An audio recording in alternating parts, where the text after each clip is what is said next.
Hai Sobat Visi, selamat datang di channel Revisi 11,9 FM. Jumpa lagi dong dengan aku, Alisa, yang selalu setia nemenin Sobat Visi untuk mereview film pilihan Revisi. Yang pastinya film kali ini tuh gak kalah menarik untuk dibahas dari film-film sebelumnya Sobat Visi. Sekarang Revisi udah ada di penghujung episode yang tandanya apa? Iya, kita bakal berpisah dan gak tahu ketemu kapan. Canda Sobat Visi. Oke, sedihnya kita jeda dulu ya. Kan gak lucu kalau nge-review film sambil sedih-sedihan, galau-galauan, jatuhnya malah kayak curhat. Isu-isu sosial akan terus hidup dalam kehidupan bermasyarakat Sobat Visi. Beragam isu ini tuh tentunya ada yang ditentang dan diterima oleh beberapa masyarakat.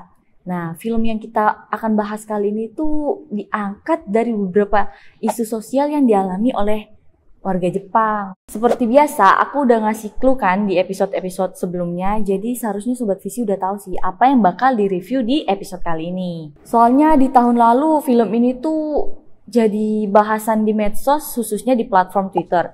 Tapi kalau sekarang udah jadi X sih, kayak aku sama kamu. Jadi film yang aku maksud ini dan akan kita review di episode kali ini berjudul Monster. Mungkin udah ada yang pernah dengar atau mungkin udah nonton nih yang suka-suka Jepang gitu kan, soalnya kan dari Jepang. Jadi kita langsung ke pembahasan. Go! 11,9 Revisi FM Fun Review with Himovisi.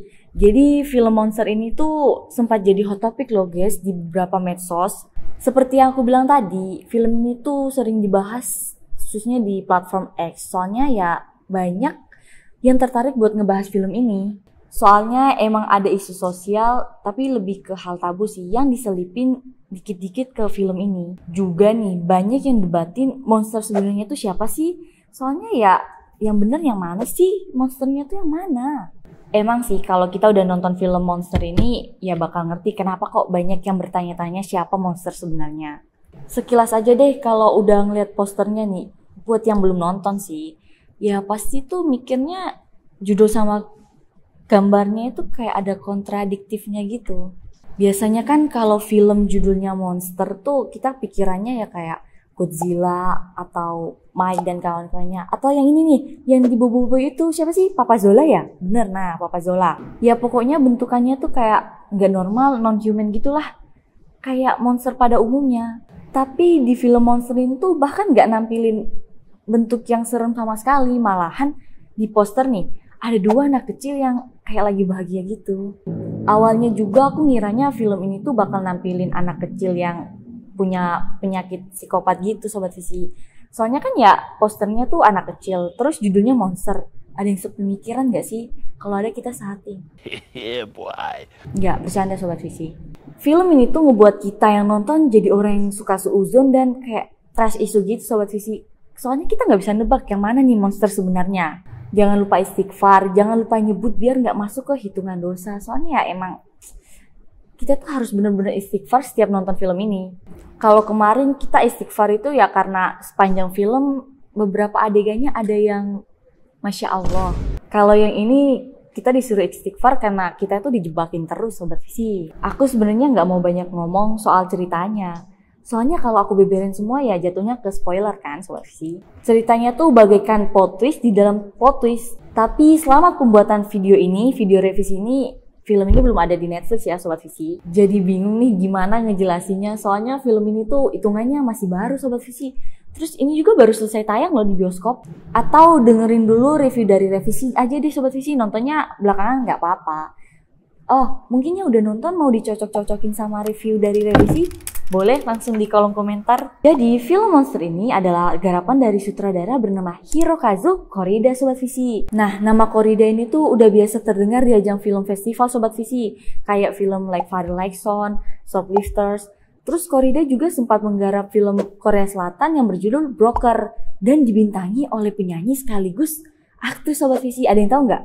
Bener, Ayu. Sama nih, film Monster juga diputar di Cannes Film Festival pada 2023 kemarin Sobat Visi. Nggak cuma ditayangin, tapi mereka juga meraih penghargaan sebagai Queer Palm dan Best Screenplay. Sekarang aku jelasin deh kenapa nggak usah heran kalau film itu dapat penghargaan Best Screenplay alias skenario terbaik gitu. Film Monster ini tuh pakai yang namanya efek Rashomon. Nah, Rashomon itu tuh memberikan perspektif berbeda dari setiap tokoh di dalam film Sobat Visi. Film yang pakai efek ini tuh penulisan skenarionya harus matang Sobat Visi. Gak hanya itu, editingnya juga harus bener-bener rapi lah. Kalau dua elemen ini ngaco dikit, nanti hasilnya bakal rusak, percaya deh. Makanya aku tuh salut sama scriptwriter Monster ini. BTW film ini tuh ditulis sama Yuji Sakamoto ya. Beliau ini tuh emang top marko top deh kalau soal nulis naskah. Nah, Yuji Sakamoto ini tuh menyajikan 3 struktur dengan babak yang berbeda. Nah, udah dijelasin kan kalau film itu pakai efek Rashomon. Jadi ada 3 perspektif tokoh yang berbeda dari setiap strukturnya. Oke, jadi aku beberin aja nih sinopsis ceritanya. Nah, cerita Monster itu berawal dari Saori Saos Tiram. Enggak, bercanda. Jadi Saori ini seorang ibu yang memperhatikan gerak-gerik anaknya ini, namanya Minato ya Sobat Visi. Kalau si Minato ini tuh ada perubahan sikap setiap dia pulang sekolah beberapa hari ini. Dari Minato yang tiba-tiba potong rambut, terus pas pulang sekolah sepatunya tinggal sebelah, terus anaknya tuh sempat hilang pas ditemuin itu di terowongan gelap. Nah, abis ditemuin di terowongan gelap itu ya, Minato kan lagi sama ibunya di dalam mobil. Nah, si Minato ini tuh nekat buat turun dari mobil yang lagi jalan itu Sobat Visi. Pokoknya sikap-sikap yang ditunjukin sama Minato itu bikin Saori itu nanya, kamu kenapa nak? Terus Minato bilang dong kalau dia tuh dikatain otak babi sama gurunya sendiri yang namanya Hori. Terus dia dapat kekerasan fisik katanya. Besoknya tuh ya didatengin kan sama Saori tuh ke sekolahnya. Nah, sampai sana tuh Saori cuma dapat permintaan maaf dari beberapa guru dan kepala sekolahnya, bayangin loh. Anaknya dibully tapi cuma dapat permintaan maaf. Dan ngeselinnya di sini tuh Saori lihat kalau Pak Hori itu malah cengengesan dan makan permen kayak gak ada rasa bersalah sama sekali. Nah, beberapa kali tuh Saori tuh datang ke sekolah anaknya, tapi ya perlakuan sekolah itu sama aja, cuma minta maaf. Akhirnya tuh Saori kan geram dan minta si Pak Hori itu buat dipecat. Tapi ini perspektif Saori aja ya kalau anaknya dibully. Nah, kemudian lanjut nih ke perspektif kedua, gurunya si Pak Hori. Di sini penonton bakal ngerasa bersalah sih sama Pak Hori. Soalnya di POV-nya Pak Hori ini tuh, Pak Hori tuh ditampilkan sebagai guru yang ramah dan disukai banyak murid-muridnya. Nah, yang kelihatan jahat di perspektif dua ini tuh malah Minato Sobat Visi. Perspektif Pak Hori ini tuh menyelipkan isu-isu yang ada di negara Jepang, contohnya kayak ketidakadilan seorang guru.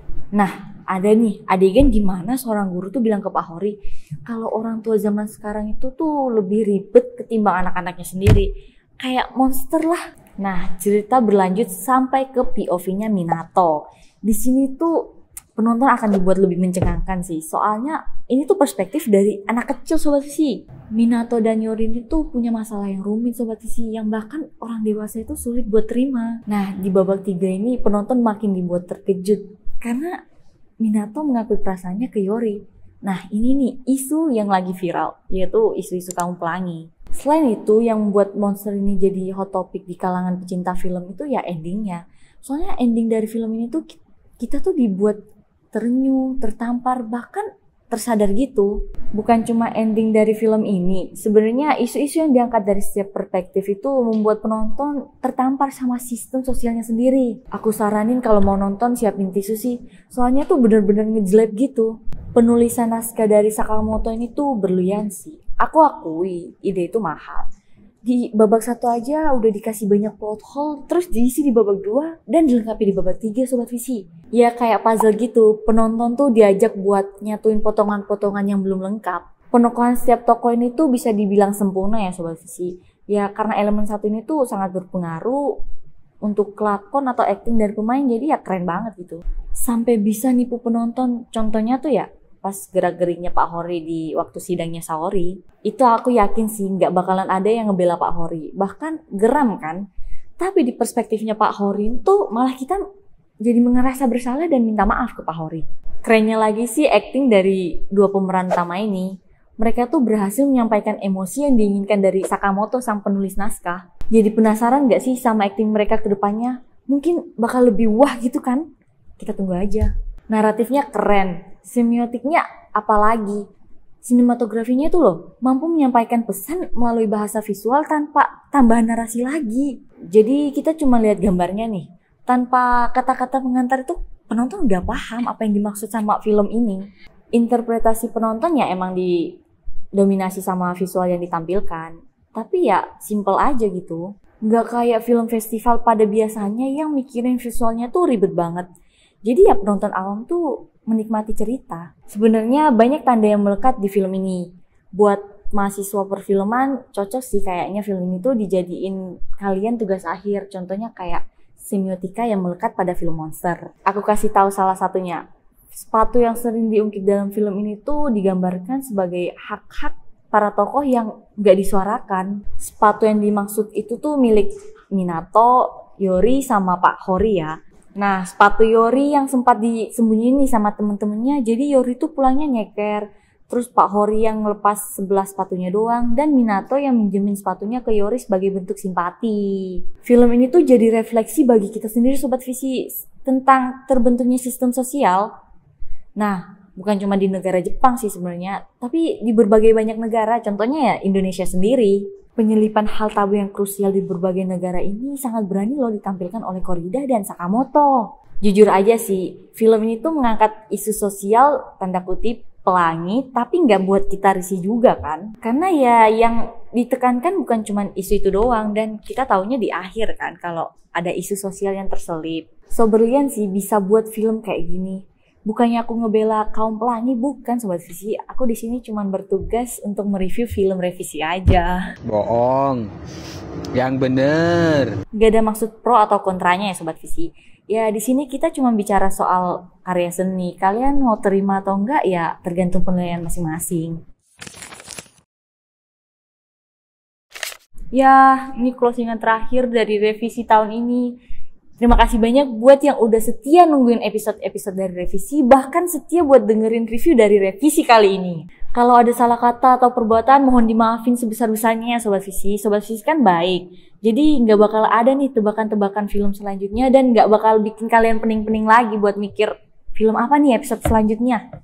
Yaudah deh, sampai ketemu di revisi berikutnya, dan tentunya dengan konsep yang lebih fresh. Aku resmi tutup channel Revisi Gelombang 11,9 FM. Aku Alisa, sampai jumpa di kesempatan lainnya. Bye-bye.